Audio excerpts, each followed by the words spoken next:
மார்கழி மாதத்தில் அதிகாலையில் கோலமிடுவதற்கான காரணம் என்ன?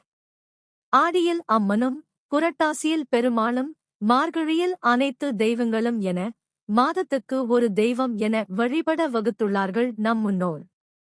ஏனெனில் ஆடியில் பலமுள்ள காற்று வீசும்.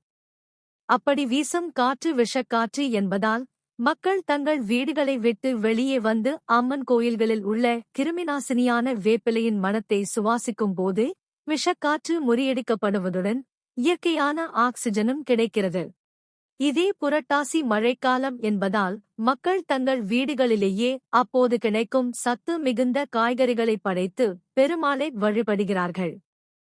இம்மாதத்தில் காய்கறிகளின் சத்தும் துளசி தீர்த்தமும் நம் உடலுக்கு தேவையான ஆரோக்கியத்தை தருகிறது. இதேபோல் மார்கழி மாதத்தின் அதிகாலையில் ஓசோன் படலம் வழி ஆரோக்கியமான உடல் நலனை தரும் காற்று அதிகம் பூமியில் இறங்கும். இது நம் வியாதிகளைக் கட்டுப்படுத்தும் என்பதால்தான் மார்கழி அதிகாலையில் பெண்கள் எழுந்து சாணம் தெளித்து கோலமிட வேண்டும் என முன்னோர்கள் கூறினர். நம் உடலில் 80% ஆக்சிஜனும் 20% கரியமில வாயுவும் இருக்க வேண்டும். தவறான பழக்க வழக்கங்களால் கூடுதலாகிவிட்ட விஷவாயுவான கார்பன் டை ஆக்சைடை விரட்டி ஆக்சிஜனை நம் உடல் பெறுவதால் வெள்ளை அணுக்கள் இரத்தத்தில் பெருகி நோய் எதிர்ப்பு சக்தி உருவாகிறது.